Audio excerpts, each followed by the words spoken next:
Hello दोस्तों, आप कैसे हैं। मैं उम्मीद करता हूं कि आप लोग अच्छे होंगे। दोस्तों, आज हम लोग मध्यकालीन भारतीय इतिहास के अंतर्गत में दिल्ली सल्तनत टॉपिक के अंतर्गत में खिलजी वंश से संबंधित 17 महत्वपूर्ण प्रश्न को देखने वाले हैं, जो आपके एग्जाम के पॉइंट ऑफ व्यू से काफ़ी इंपॉर्टेंट हैं। दोस्तों, चलिए क्लास को स्टार्ट करते हैं और इसका पहला क्वेश्चन को देखने का प्रयास करेंगे। और यदि आपको इसके आंसर पता है तो अपने साथ एक नोट पैड और पेन लेकर बैठ जाएं और अपने आंसर को आप उसमें लिखते जाएं। और आप अंत में यह चेक कर सकते हैं कि आपको इनमें से कितने सारे आंसर सही हुए हैं।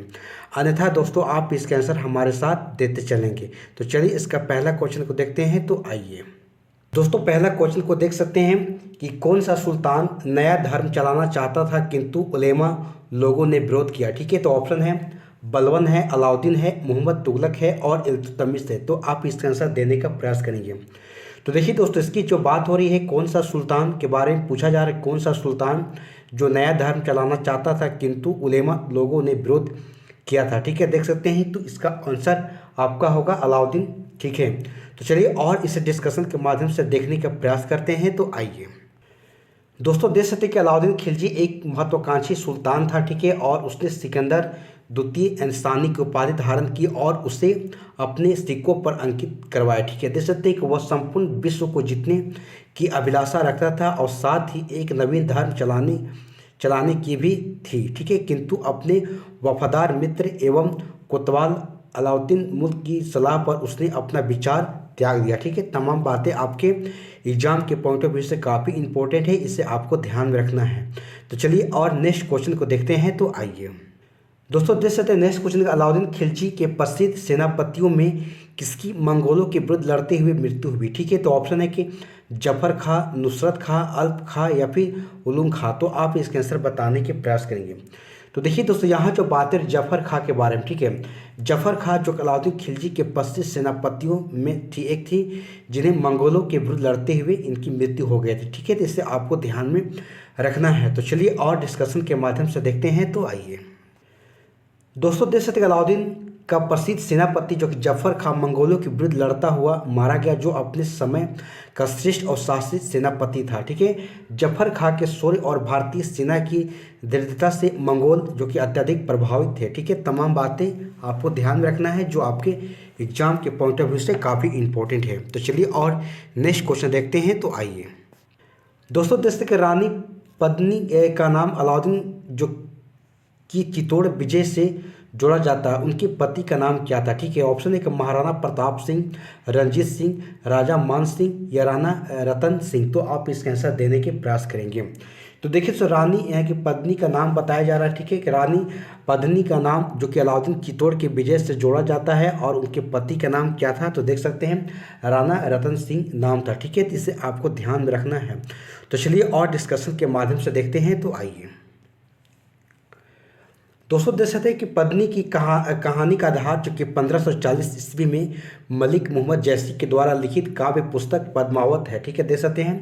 और इनके अनुसार पद्मिनी चित्तौड़ के राजा रतन सिंह की अत्यंत सुंदर और विदुषी पत्नी थी। ठीक है, देख सकते हैं। और अमीर खुसरो ने सुलेमान और रानी सैबा के प्रेम प्रसंग का उल्लेख अपने ग्रंथ में किया था। ठीक है, और उसने अपने संकेतों में अलाउद्दीन की समता सुलेमान तथा पद्मिनी की तुलना सैबा से की थी। ठीक है, तमाम बातें को ध्यान रखेंगे। और जैसे संभवतः इसी आधार पर मानकर मलिक जो कि मोहम्मद जैसी ने पद्मावत की रचना की और राणा रतन सिंह की।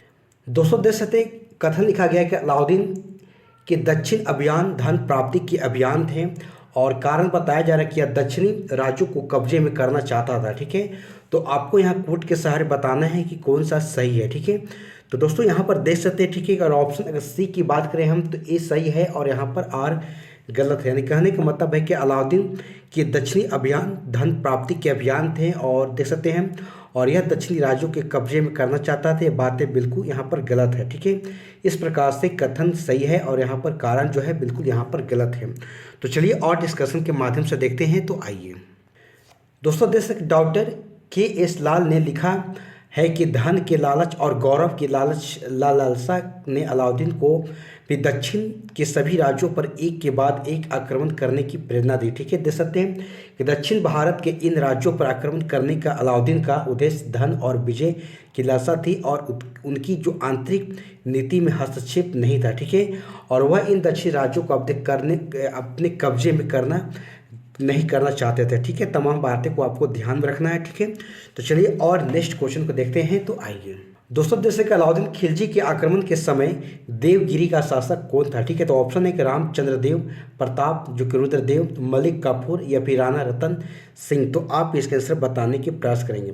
तो देखिए दोस्तों, यहाँ जो बातें हो रही है रामचंद्र देव के बारे में बताया जा रहा है। ठीक है, जो कि अलाउद्दीन खिलजी के आक्रमण के समय देवगिरी का शासक थे। ठीक है, तो आप इसे ध्यान में रखेंगे। तो चलिए और डिस्कशन के माध्यम से देखते हैं। तो आइए दोस्तों, देख सकते अलाउद्दीन के आक्रमण के समय देवगिरी का शासक जो कि रामचंद्र देव था। ठीक है, और 1296 ईस्वी में देवगिरी के शासक रामचंद्र देव ने अलाउद्दीन के सफल आक्रमण से बाध्य होकर उसे प्रतिवर्ष एलिचपुर की आय भेजने का वादा किया था। ठीक है, परंतु 1305 ईस्वी अथवा 1306 ईस्वी में उसने उस कर को दिल्ली नहीं भेजा था, जिस कारण से 1307 ईस्वी में अलाउद्दीन ने मलिक काफूर के नेतृत्व में एक सेना देवगिरी पर आक्रमण करने के लिए भेजी। ठीक है, और देख सकते हैं कि राजा जो कि रामचंद्र देव युद्ध में पराजित हुआ और उसने आत्मसमर्पण कर दिया। ठीक है, तमाम बातें को ध्यान में रखेंगे जो आपके एग्जाम के पॉइंट ऑफ व्यू से काफ़ी इंपॉर्टेंट है। ठीक है, तो चलिए और नेक्स्ट क्वेश्चन को देखते हैं। तो आइए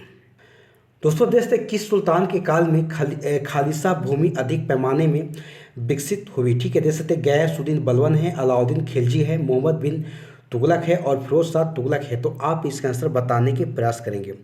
तो देखिए दोस्तों, यहाँ जो बातें हो रही है अलाउद्दीन खिलजी के बारे में। ठीक है, कि अलाउद्दीन खिलजी के काल में ही जो कि खालसा भूमि अधिक पैमाने में विकसित हुई थी। ठीक है, इस बात को आपको ध्यान में रखना है। तो चलिए और इस डिस्कशन के माध्यम से देखते हैं। तो आइए दोस्तों, देश के अलाउद्दीन खिलजी के जो कि राजस्व और लगान व्यवस्था का मुख्य उद्देश्य एक शक्तिशाली और निरंकुश राज्य की स्थापना करना था। ठीक है, और उसने उन सभी व्यक्तियों से भूमि छीन ली जिन्हें वह जो कि मिल्की राज यानी कि राज द्वारा प्रदत्त संपत्ति, इनाम और इंदिरात, पेंशन तथा वक्त जैसे कि धर्मार्थ प्राप्त हुई भूमि, ठीक है, आदि के रूप में मिली थी। ठीक है, और फलतः देश जो खालिसा भूमि अधिक पैमाने पर विकसित हुई थी। ठीक है, तमाम बातें को आपको ध्यान में रखनी है जो आपके एग्जाम के पॉइंट ऑफ व्यू से काफ़ी इंपॉर्टेंट है।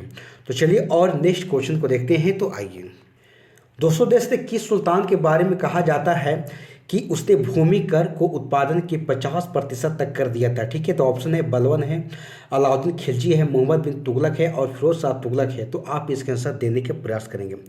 तो देखिए दोस्तों, यहाँ जो बातें हो रही है, ठीक है, अलाउद्दीन खिलजी और मोहम्मद बिन तुगलक दोनों के बारे में ये बातें बताई जा रही है। ठीक है, जिन्होंने भूमि कर को उत्पादन के 50% तक कर दिया था। ठीक है, दोनों बातें यहाँ पर ध्यान रखेंगे, दोनों के बारे में कहा जा रहा है। ठीक है, तो चलिए और डिस्कशन के माध्यम से देखते हैं। तो आइए दोस्तों, देख सकते अलाउद्दीन खिलजी ने उपज का 50% भूमि कर यानी खराज के रूप में निश्चित किया था। ठीक है, और अलाउद्दीन खिलजी भारत का प्रथम मुस्लिम शासक था जिसने भूमि के वास्तविक आय जो राजस्व निश्चित किया था। ठीक है, और इसने भूमि के जो कि पैमास कर लगान निर्धारित किया था। ठीक है, और देख सकते कि अलाउद्दीन ने 2 नवीन कर, मकान कर यानी घरी कर और चराई कर लगाए थे। ठीक है, और उसके पश्चात देख सकते कि मोहम्मद तुगलक ने भी दोआब भूमि में देख सकते हैं कि कर का 50% कर दिया था। ठीक है, तमाम बातें को आपको ध्यान में रखना है जो आपके एग्जाम के पॉइंट ऑफ व्यू से काफ़ी इंपॉर्टेंट है।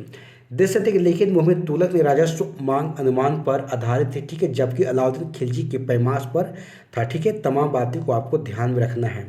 तो चलिए और नेक्स्ट क्वेश्चन को देखते हैं। तो आइए दोस्तों, देश में किस सुल्तान ने जमीन में सब फसल की नपाई का आधा राजस्व के रूप में दावा किया? ठीक है, तो ऑप्शन है कि इल्तुतमिश था, बलबन था, अलाउद्दीन खिलजी था या मोहम्मद बिन तुगलक था या उपयुक्त में से कोई नहीं, उपयुक्त में से एक से अधिक। तो आप इसका आंसर देने की प्रयास करेंगे। तो देखिए दोस्तों, यहाँ जो बातें बताई जा रही अलाउद्दीन खिलजी के बारे में बताई जा जिन्होंने देख सके जमीन में फसल की नपाई का आधा राजस्व के रूप में दावा किया। ठीक है, तमाम बातें को ध्यान में रखनी है। तो चलिए और इससे डिस्कशन के माध्यम से देखते हैं। तो आइए दोस्तों, देश के सुल्तान अलाउद्दीन खिलजी ने भू राजस्व व्यवस्था के पुनर्गठन में विशेष रुचि ली। ठीक है, जैसे उसने उपज का 1/2 भाग राजस्व के रूप में वसूलना आरंभ किया, ठीक है। और वह दिल्ली सल्तनत का प्रथम सुल्तान था जिसने पैमास एवं प्रति विश्व उपज के आधार पर भू राजस्व निर्धारित करने की नीति अपनाई, ठीक है। और देख सकते हैं कि सुल्तान मोहम्मद बिन ने केवल 2 आब में अनुमान के तुगलक आधार पर उपज का आधा भाग राजस्व के रूप में वसूलने का आदेश दिया था, ठीक है। दोस्तों तमाम बातें को ध्यान रखना है जो आपके एग्जाम के पॉइंट ऑफ व्यू से काफ़ी इंपॉर्टेंट है।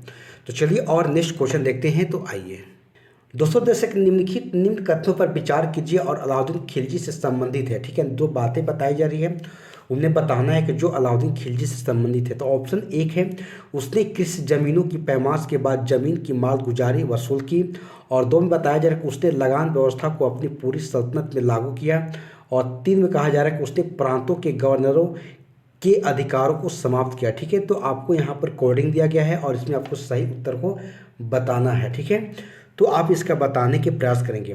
तो देखिए दोस्तों, यहाँ जो बातें बताई जा रही है देख सकते हैं, ठीक है, कि एक जो है उसने कृषि जमीनों के पैमास के बाद जमीन की मालगुजारी वसूल की, बिल्कुल सही है। और देख सकते हैं कि उसने प्रांतों के गवर्नरों के अधिकारों को समाप्त कर दिया, ठीक है। इस प्रकार से यहाँ पर एक और सी यहाँ पर सही है, ठीक है। इसे आपको ध्यान में रखना है।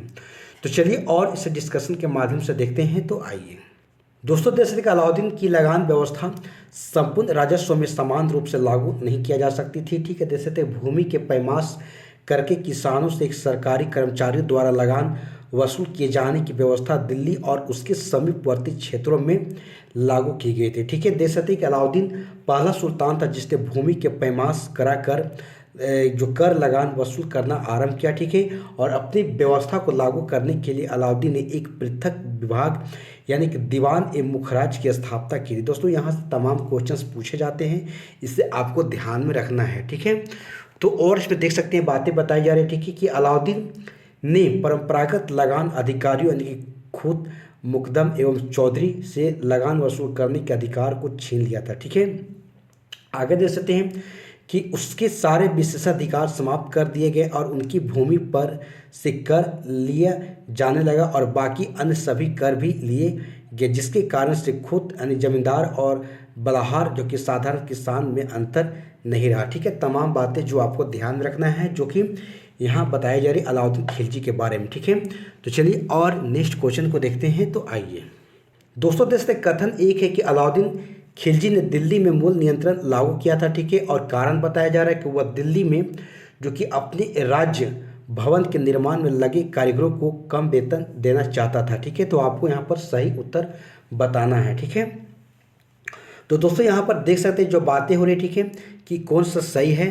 तो यहाँ पर देख सकते हैं अगर ऑप्शन सी की बात करें हम तो यहाँ पर जो कथन है बिल्कुल सही है और कारण यहाँ पर गलत है, ठीक है। आप देख सकते हैं कथन की बात करें तो अलाउद्दीन खिलजी ने दिल्ली में मूल नियंत्रण लागू किया था, बिल्कुल बातें सही है। जबकि देख सकते हैं कि कारण जो है वह दिल्ली में अपने राजभवन के निर्माण में लगे कारीगरों को कम वेतन देना चाहता था, बिल्कुल यहाँ पर कारण जो है गलत है, ठीक है। तो इस प्रकार से आपको ध्यान में रखनी है। तो चलिए और इसे हम लोग डिस्कशन के माध्यम से देखते हैं। तो आइए दोस्तों, देख सकते हैं कि अलाउद्दीन जो कि बातें यहाँ पर हो रही देख सकते हैं कि अलाउद्दीन ने मूल नियंत्रण की नीति लागू की थी और अलाउद्दीन ने अपने बाजार नियंत्रण की सफलता के लिए कुशल कर्मचारियों की नियुक्ति की, बात सही है।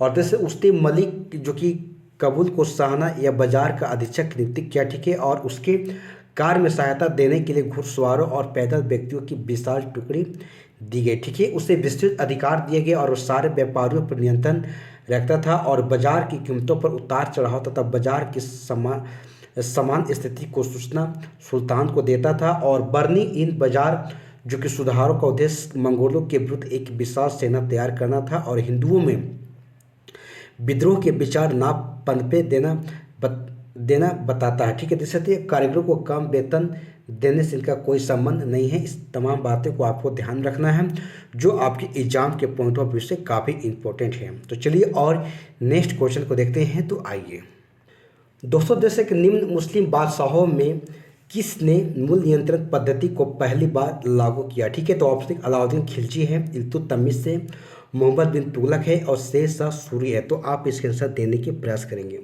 तो देखिए दोस्तों, यहाँ जो बातें हो रही अलाउद्दीन खिलजी के बारे में बताया जा रहा है, ठीक है, कि अलाउद्दीन खिलजी जो कि मूल नियंत्रण पद्धति को पहली बार लागू किया, ठीक है। तो इस बात को आपको ध्यान रखना है। तो चलिए और हम लोग डिस्कशन के माध्यम से देखते हैं। तो आइए दोस्तों, जैसे कि सल्तनत काल में अलाउद्दीन खिलजी के द्वारा बाजार नियंत्रण या मूल्य नियंत्रण पद्धति को लागू किया गया था, ठीक है। और अलाउद्दीन ने केंद्र में एक बड़ी अस्थायी सेना रखी तथा उसने नगद वेतन दिया, और ऐसा करने वाला दिल्ली का पहला सुल्तान था, ठीक है। और उस सेना का व्यय बहुत अधिक था, ठीक है। बर्नी के अनुसार यदि उतनी बड़ी सेना को साधारण वेतन भी दिया जाता तो राज का खजाना 5 या 6 वर्ष में भी समाप्त हो जाता, ठीक है। देख सकते हैं कि अलाउद्दीन, यहाँ और भी बातें बताई जा रही, देख सकते हैं, ठीक है, कि अतः अलाउद्दीन ने सेना के खर्च में कमी करने के लिए सैनिकों के वेतन में कमी की, परंतु उसके सैनिक सुविधापूर्वक रह सके, ठीक है। और इसके लिए उसने वस्तुओं जो कि मूल्य निश्चित किए और उसकी दरें कम कर दी, ठीक है। तमाम बातों को आपको ध्यान रखनी है जो सारी बात अलाउद्दीन खिलजी के बारे में बताई जा रही, ठीक है। तो चलिए और नेक्स्ट क्वेश्चन को देखते हैं। तो आइए दोस्तों, जैसे कि बाजार कीमतों में नियंत्रित करने के अलाउद्दीन खिलजी के प्रयास ने ठीक क्या था, देख सकते हैं कि कृषि को उन्नत किया गया, या सिर्फ सामंतों या दरबारियों को फायदा पहुंचाया, या बहुत सफलता प्राप्त की, या शासक को जनमानस से दूर किया, ठीक है। तो आप इसका आंसर बताने के प्रयास करेंगे। तो देखिए दोस्तों, यहाँ जो बातें हो रही कि बाजार कीमतों को नियंत्रित करने की अलाउद्दीन खिलजी के प्रयासों ने, देख सकते हैं कि बहुत सफलता प्राप्त की, ठीक है। तमाम बातें को ध्यान में रखेंगे। तो चलिए इसे डिस्कशन के माध्यम से और देखते हैं। तो आइए दोस्तों, देख सकते हैं कि अलाउद्दीन का आर्थिक सुधार एक बड़ी सेना का भरण पोषण, काला बाजारी को रोकना और विद्रोहियों पर अंकुश लगाने के लिए था, ठीक है। देख सकते हैं, और इन सब के लिए सुल्तान ने बाजार में मूल्य नियंत्रण के लिए कई नियम और प्रमुख अधिकारियों की नियुक्ति की, ठीक है। उसने मलिक जो कबूल को साना या बाजार अधीक्षक नियुक्ति किया, और उसके मूल्य में स्थिरता बनाए रखने के लिए कई सहायक और विस्तृत अधिकार दिए, ठीक है। जिससे कि नियमों को उसने बड़ी कठोरता से लागू किया, जिसके परिणाम हुआ कि मुनाफाखोरी और काला बाजारी यहाँ पर बंद हो गई, ठीक है। तमाम बातें को आपको ध्यान में रखनी है। तो चलिए और नेक्स्ट क्वेश्चन को देखते हैं। तो आइए दोस्तों, देख सकते हैं कि निम्नलिखित में से किस मध्यकालीन शासक ने सार्वजनिक वितरण प्रणाली प्रारंभ की, ठीक है। तो ऑप्शन है कि अलाउद्दीन खिलजी ने, या फिर बलबन ने, या फिरोज शाह तुगलक ने, या फिर मोहम्मद बिन तुगलक ने। तो आप इसके आंसर देने के प्रयास करेंगे। तो देखिए दोस्तों, यहाँ जो बातें, तमाम बातें देख सकते हैं अलाउद्दीन खिलजी के बारे में बताया जा रहा है, ठीक है, जिन्होंने मध्यकालीन शासक में देख सकते हैं कि सार्वजनिक वितरण प्रणाली को प्रारंभ की, ठीक है। तो इसे आपको ध्यान में रखना है। तो चलिए और डिस्कशन के माध्यम से देखते हैं। तो आइए दोस्तों, जैसे कि सल्तनत कालीन शासक जो कि अलाउद्दीन खिलजी ने सार्वजनिक वितरण प्रणाली को प्रारंभ की थी, ठीक है, इसे आपको ध्यान में रखना है। तो चलिए और नेक्स्ट क्वेश्चन देखते हैं। तो आइए दोस्तों, जैसे घड़ी अथवा गृह कर लगाने वाला दिल्ली का प्रथम सुल्तान कौन था, ठीक है। तो ऑप्शन एक बलबन है, अलाउद्दीन खिलजी है, मोहम्मद बिन तुगलक है, या फिरोज शाह तुगलक है। तो आप इसका आंसर देने के प्रयास करेंगे। तो देखिए दोस्तों, यहाँ जो बातें हो रही है, ठीक है, घड़ी अथवा गृह कर लगाने वाला दिल्ली का प्रथम सुल्तान यहाँ देख सकते हैं कौन था। तो यहाँ बातें और अलाउद्दीन खिलजी के बारे में बताया जा रहा है, ठीक है। इस बात को आपको ध्यान में रखना है। तो चलिए और इससे डिस्कशन के माध्यम से देखते हैं। तो आइए दोस्तों, जैसे अलाउद्दीन खिलजी के द्वारा लगाए गए 2 नवीन कर थे, ठीक है। जैसे घड़ी कर जो कि घरों एवं चौपड़ियों पर लगाया जाता था, जबकि चराई कर देख सकते हैं, ठीक है, जो कि दुधारू पशुओं पर लगाया जाता था, ठीक है। तमाम बातें को आपको ध्यान रखना है जो अलाउद्दीन खिलजी के द्वारा इन सारे काम को किए गए थे, ठीक है। तो चलिए और इससे नेक्स्ट क्वेश्चन देखते हैं। तो आइए दोस्तों, जैसे कि 1306 ईस्वी के बाद अलाउद्दीन खिलजी के समय में दिल्ली के सुल्तान तथा मंगोलों के बीच सीमा क्या थी, ठीक है। तो ऑप्शन के ब्यास, रावी, सिंधु और सतलज। तो आप इसका आंसर देने के प्रयास करेंगे। देखिए दोस्तों, यहाँ जो बात है कि 1306 ईस्वी के बाद अलाउद्दीन खिलजी के समय में दिल्ली सुल्तान तथा मंगोलों के बीच की सीमा यहाँ पर रावी नदी था, ठीक है। इस बात को आपको ध्यान में रखना है। तो चलिए और इस डिस्कशन के माध्यम से देखते हैं। तो आइए दोस्तों, जैसे कि 1306 ईस्वी के बाद अलाउद्दीन खिलजी के समय में दिल्ली सल्तनत एवं मंगोलों के बीच सीमा रावी नदी था, ठीक है। देख सकते हैं कि 1306 ईस्वी में कप्तक के नेतृत्व में देख सकते हैं कि मंगोल आक्रमण हुआ, जिससे रावी नदी के तट पर मलिक काफूर और गाजी मलिक द्वारा रोक दिया गया, ठीक है। तथा रावी नदी जो कि मंगोल और खिलजी साम्राज्य की सीमा बन गई थी, ठीक है। तमाम बातें को आपको ध्यान में रखना है, ठीक है। तो चलिए और नेक्स्ट क्वेश्चन को देखते हैं। तो आइए दोस्तों, देश के निम्नलिखित में से किस सुल्तान ने साम्राज्य की सीमाओं को सुरक्षा हेतु एक विशेष सेना को नियुक्त किया, ठीक है। तो ऑप्शन है इल्तुतमिश है, नसरुद्दीन महमूद है, बलबन है और अलाउद्दीन खिलजी है, ठीक है। तो आप इसका आंसर देने के प्रयास करें। देखिए दोस्तों, यहाँ जब बातें और अलाउद्दीन खिलजी के बारे में बातें और जिन्होंने साम्राज्य की सीमाओं को सोचा है तो एक विशेष सेना को नियुक्ति किया था। ठीक है, इसे आपको ध्यान में रखनी है। तो चलिए और डिस्कशन के माध्यम से देखते हैं। तो आइए दोस्तों, देख सकते अलाउद्दीन खिलजी ने साम्राज्य की सीमाओं की सुरक्षा हेतु एक विशेष सेना को नियुक्त किया था। ठीक है, और इसने सीमा प्रांतों की सुरक्षा के सैनिकों की संख्या बढ़ाने, प्रशासन को व्यवस्थित करने हेतु सीमावर्ती किलों की मरम्मत करवाई, मंगोलों के मार्गों पर बसे हुए अनुभवी अमीरों और फौजी सरदारों की एकताओं में भी सेना की टुकड़ियों तैनात की थी। ठीक है, तमाम बातें को आपको ध्यान में रखनी है। तो चलिए और नेक्स्ट क्वेश्चन को देखते हैं। तो आइए दोस्तों, देख सकते नेक्स्ट क्वेश्चन, दिल्ली सल्तनत के किस शासक ने अपने आप को खलीफा घोषित किया था। ठीक है, तमाम बातों को ध्यान रखेंगे। ऑप्शन एक बलबन है, अलाउद्दीन खिलजी है, मोहम्मद बिन तुगलक है और मुबारक खिलजी है। तो आप इसका आंसर देने के प्रयास करेंगे। देखिए दोस्तों, यहाँ जो बातें हो रही कि दिल्ली सल्तनत के किस शासक ने अपने आप को खलीफा घोषित कर दिया था, किया था। ठीक है, देख सकते हैं। तो यहाँ पर देख सकते एक मुबारक खिलजी है। ठीक है, तो आप इसको ध्यान में रखेंगे। तो चलिए और डिस्कशन के माध्यम से देखते हैं। तो आइए दोस्तों, देख सकते अलाउद्दीन खिलजी की मृत्यु के पश्चात मलिक काफूर ने मुबारक खिलजी को कैद कर कारावास में डाल दिया था। ठीक है, और बाद में कैद से मुक्त होकर वह सुल्तान बना और वह स्वयं को खलीफा घोषित कर दिया। ठीक है, तथा अल इमाम जो कि खिलाफत उल लह की उपाधि धारण की थी। तमाम बातें को आपको ध्यान में रखना है। तो दोस्तों, इस प्रकार से हमारे यहाँ जो कि क्वेश्चन समाप्त हो जाते हैं। ठीक है, और इस प्रकार से यदि आपको वीडियो हमारा अच्छी लगी हो तो आप इसे लाइक से ज़रूर कीजिएगा और इसे ज़्यादा से ज़्यादा आप शेयर करने के प्रयास करेंगे। यदि हमारे चैनल पर आप पहली बार आए हैं तो इसे आप हमारे चैनल को सब्सक्राइब करके बेल आइकन घंटी को ऑन कर लीजिएगा। जब भी मैं वीडियो अपलोड करूँ तो इसकी नोटिफिकेशन आपके तक पहुँच सके। तो दोस्तों, चलिए क्लास को यहीं पर समाप्त करते हैं। अगले दिन फिर एक नए टॉपिक के साथ हमारी आपके साथ मुलाकात होगी। तब तक के लिए इससे बार बार देखिए, प्रैक्टिस करें। धन्यवाद। जय हिंद, जय भारत।